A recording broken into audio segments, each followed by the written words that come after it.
Good evening, everybody. Yes, I do share my technical medical knowledge, and I try to make it as simple for you to be healthy. Don't have to ever depend on a doctor ever again. I'm like chopping my own wages. But guess what? I'm really not interested in making money by not seeing people heal.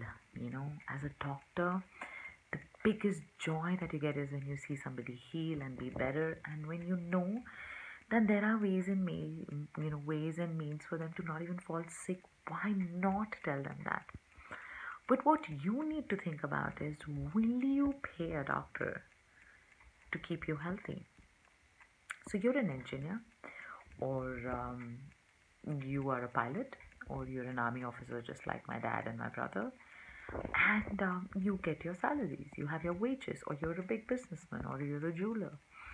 And now there are these young people who passed out as doctors. There are two types of doctors there. So this one person, he opens his clinic, he joins a hospital, and you keep falling sick, and you keep going to him or her, and you keep paying them to feel better. And then this other doctor, this young medical graduate, um, tells you, puts up a board in a society and says, "Pay me, and I will make sure you never fall sick." Will you pay him? I ask very bad questions. Don't hate me, but it's the truth. So I completely understand when patients say सारे doctor चोर हो चुके हैं, क्या ज़माना आ गया है, corruption ही corruption है, and they're very disappointed with where the overall culture of healing has gone to a little bit of commercialization. But how many of you are willing to become ideal patients? I mean, not even patients. How many of you are willing to invest in your health and be like, this doctor also needs bread and butter. I am going to pay this doctor every month, or every 3 months, or every 6 months, or every year to keep me healthy. But I will not experience pain. I will not experience agony. I will not have to go through the side effects of so many medications. I will not have to be on a cold bed in a cold hospital alone. I will not have to struggle with my breathing. I mean, of course, you may still take ill sometimes, you may fall ill, but the number of times that you go to a hospital will reduce, the pain and the agony and the extent of your disease will reduce. So it's a give and take, as a society. What is it that we ultimately aim for? What is it that we ultimately want? So I owe it to my community, because to all my fellow doctors and to all my fellow medical staff, when I ask you this, will you pay a doctor to keep you healthy? Think about it tonight.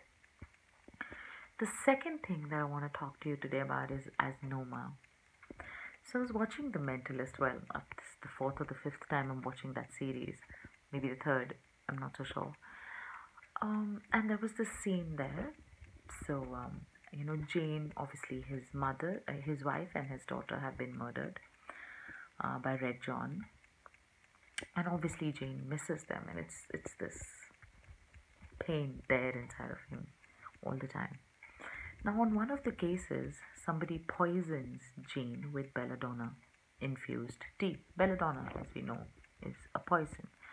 So somebody infuses his tea with belladonna leaves, and he starts hallucinating. Now, in his hallucination, he sees his daughter, his dead daughter, and obviously the hallucination is playing games with his mind, and he can see she's all grown up, and she has a dialogue with him, and she even tells him that he must not hurt so much and let go or whatever. But he's able to kind of feel like his daughter is for real in his hallucination.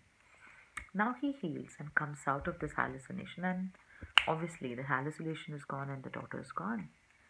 And the ugly reality of the fact that his daughter is no more looks him in the eye, facing him again. He's obviously so desperate. He's like the swimmer in the sea who's desperate to hold on to anything. He wants to hold on to that memory of his daughter. So what does he do? He quietly goes back home. Now he's healed and he knows belladonna is dangerous. He goes back home He sips belladonna again in his own teapot, and he sits and sips that tea, hoping that the hallucination comes back, and with the hallucination, his connection with his daughter. Of course, I mean, I'm not fool. I'm not a fool. It's a series. It's drama. It's fictional. But is it? So how many of us are waiting for the people we love to die before we can actually tell them we care for them?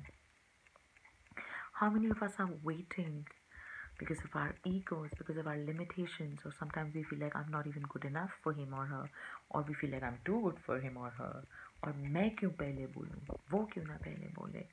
How many of us are waiting for this loved one to finally, be away from us or give up on us or die before we tell them we care?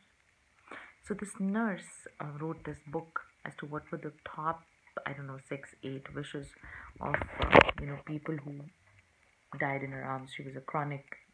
I mean, she was one of those nurses who was with people who were suffering with terminal illnesses.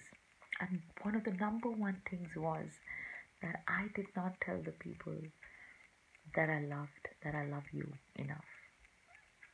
Do you want to be somebody with a trigger? So I know a few people, that I really like, and I am not shy. I tell them that I care for you and I like you and you're a good person and I value you. And sometimes I have felt that they have not reciprocated as much. They have not responded as much to me.